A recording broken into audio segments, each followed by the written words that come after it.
You've seen it, right? That vacant lot on your commute. Or that development that got announced like years ago but is still just a fenced-off patch of dirt.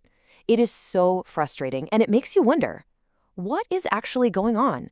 Well, today we're going to dig into the hidden logic behind why our housing system so often feels completely and utterly stuck. Okay, so let's get into it.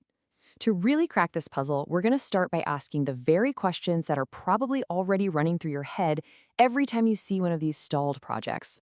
I mean, you walk past that empty site for the thousandth time, and this is the first thing that just pops into your head. It seems so simple, right? Why isn't anyone building? And then you start noticing it everywhere. Prime locations, empty lots, just sitting there. It feels like such a massive waste of space, especially when we all know how badly more homes are needed. And that's really the feeling that settles in, isn't it? A kind of paralysis.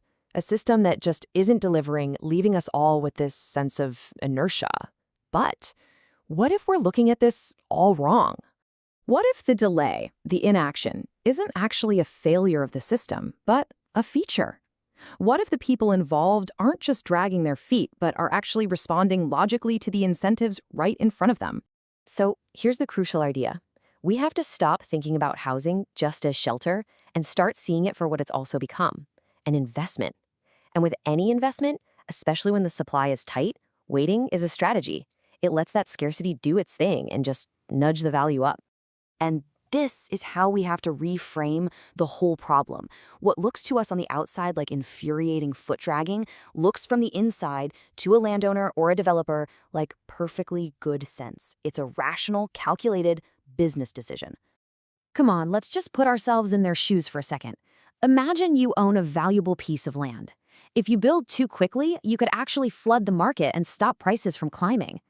Or if you move too early, the next person in line might make a bigger profit than you did just by waiting a little longer. Suddenly, holding on, it doesn't seem so crazy, does it? So this sensible delay doesn't happen in a vacuum.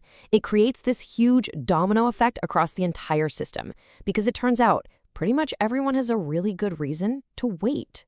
You've got builders, and they're waiting for prices to get a little more solid. You've got investors waiting for that perfect moment to jump in. Landowners, well, they want to squeeze every last drop of value out as demand keeps rising. Sellers want better prices. And even buyers are stuck waiting, just hoping prices will stop running away from them. Everybody is playing the exact same waiting game. And this quote just illustrates the result perfectly. It's a system-wide deadlock, a kind of Mexican standoff where nobody wants to make the first move. Nobody wants to be the one who acts, only to find out they could have made more by just waiting. So for the most part, nothing happens. But wait, I can hear you thinking, what about planning permission? Isn't that supposed to be the green light that gets things built? Well, here's the thing. Sometimes it is, but often it just adds another complicated layer to the waiting game. This is a critical twist. Instead of being a trigger to start building, getting that permission just makes the land itself more valuable. It becomes another asset that you can hold on to, you can trade, or you can time just right for the perfect moment. It's something you own, not necessarily something you act on. And the numbers, they absolutely prove it. Right now, there's land with development approval for hundreds of thousands of homes just sitting there, totally unused. The green light is on, but nobody's hitting the gas pedal. And here is the brutal human cost of that paradox. While all that approved land sits idle, more than 1 million households are on waiting lists for social housing. The need is absolutely immense, but the system remains stuck. This chart just shows you the scale of the problem. Year after year, we consistently build far fewer homes than we actually need just to keep that gap from getting even wider. We're not even standing still, we're falling further and further behind. So at this point, it is really easy to start pointing fingers, to look for a villain in this whole story. But doing that might mean we miss the most important part of the puzzle. You know, it's so tempting to blame it all on greedy developers or obstructive local councils. But those simple explanations, they don't really capture what's going on. They miss the bigger picture. Because ultimately, the real culprit isn't a single person or one company. It's the system itself. People are behaving rationally inside a system that has been shaped by decades of policy to reward waiting, to incentivize holding land, and to make actually building something a risky, uncertain move. And understanding that, well, that brings us to the most difficult question of all.